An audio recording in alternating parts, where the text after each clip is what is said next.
Como os he dicho al principio de la misa, hoy celebramos la fiesta de San Juan Evangelista. Además del Evangelio, del cuarto Evangelio, escribió 2 cartas y el Apocalipsis, con una vida dedicada prácticamente por entero al Señor. La tradición nos dice que conoció a Jesús y Jesús le llamó a su seguimiento siendo un adolescente, era el apóstol más joven.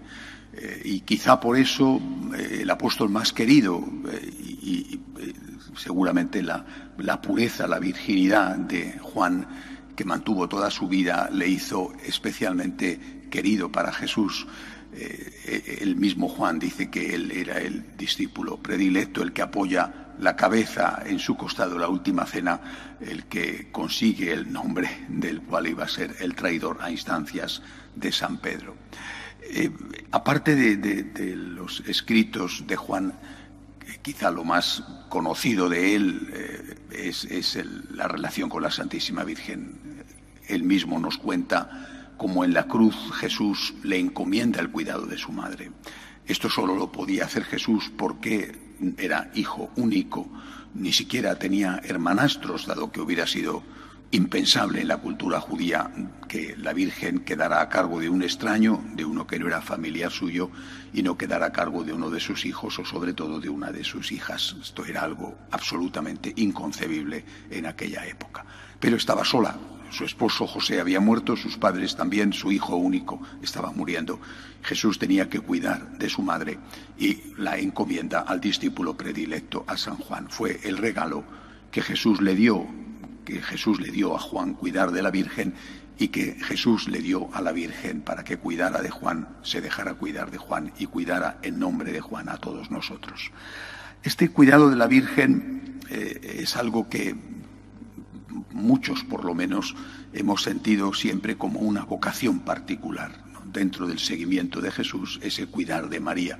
No todos los apóstoles recibieron esa vocación, esa llamada, ese encargo de Jesús, solamente Juan de entre todos.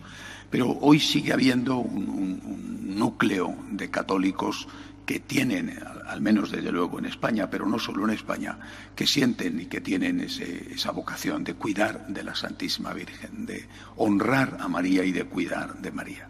El mejor cuidado de María, obviamente, es no hacerla disgustar, como con cualquier mamá, ¿no? Más que llevarla un ramo de flores o llevarla un regalo, lo que quiere tu mamá es que no la des disgustos. Una cosa no quita la otra, pero sobre todo quiere que no las des disgustos. Por tanto, el mejor cuidado de María son nuestras buenas obras, estar en gracia de Dios. Y después de esto viene el defenderla. Es cada vez más frecuente, por desgracia, que incluso eclesiásticos importantes, destacados, pues insulten a la Virgen. Es algo terrible, pero real, ¿no? Estos días era noticia un famoso arzobispo que negaba la virginidad de María. La reacción de su propio pueblo ha sido tan dura, tan fuerte, que ha tenido que rectificar y enseguida tuvo que salir, no negando las declaraciones que había hecho, porque las había hecho, sino diciendo que él creía en la fe de la Iglesia y eso significaba la virginidad perpetua de María, antes, durante y después del parto. Estas personas, estos eclesiásticos que niegan la virginidad de María, no creo que lo hagan porque tengan odio a la Virgen, pero tienen una idea muy equivocada del Evangelio. No se dan cuenta, o quizás sí se dan cuenta, y es todavía peor, que negar una parte del Evangelio implica negarlo todo.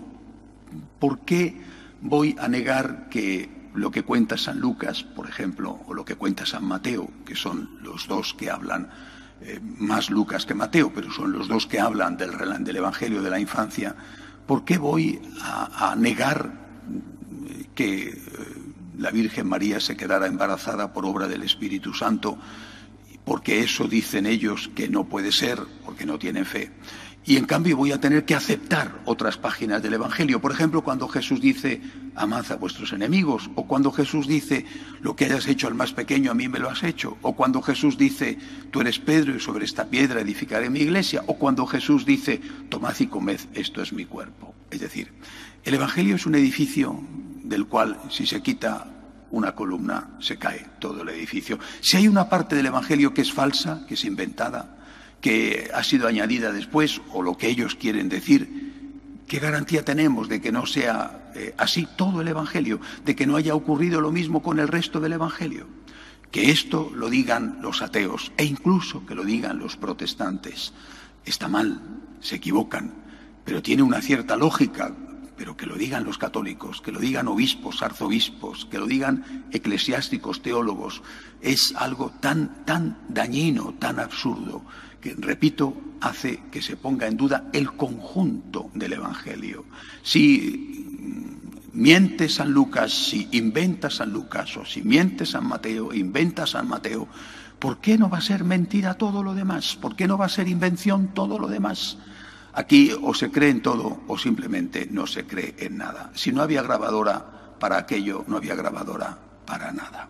Repito, que lo digan los extraños, bueno, es doloroso, pero tiene una justificación. Que lo digan aquellos que tienen que defender la fe no solamente es ofensivo, sino que es irracional. Por eso, repito, creo que los que, sin mérito nuestro, sin mérito ninguno, hemos recibido el don de querer a la Virgen menos de lo que ella merece, ciertamente, tenemos que estar siempre dispuestos a defender a María con nuestra propia vida. Aún se ven en algunos pueblos de Castilla, en los portales escritos, esa frase, algunas veces incluso en latín: nadie cruce este portal sin que diga por su vida que María es concebida sin pecado original. Nuestro pueblo hizo gala de la defensa de la Virgen. Esta es la tierra de María. Si nosotros nos olvidamos de que nuestra madre nos necesita, no es que nuestra madre sea mala, es que nosotros somos muy malos hijos. La Virgen María hoy, como siempre, quizá más que nunca, necesita hijos que la defiendan dentro de la propia Iglesia. Y cuando algún mentecato, por decirlo de una forma suave, insulta a la Virgen, lo menos que podemos hacer es rezar por él para que se convierta y defender a María, como hizo San Juan, como han hecho los que la han querido siempre. Que así sea.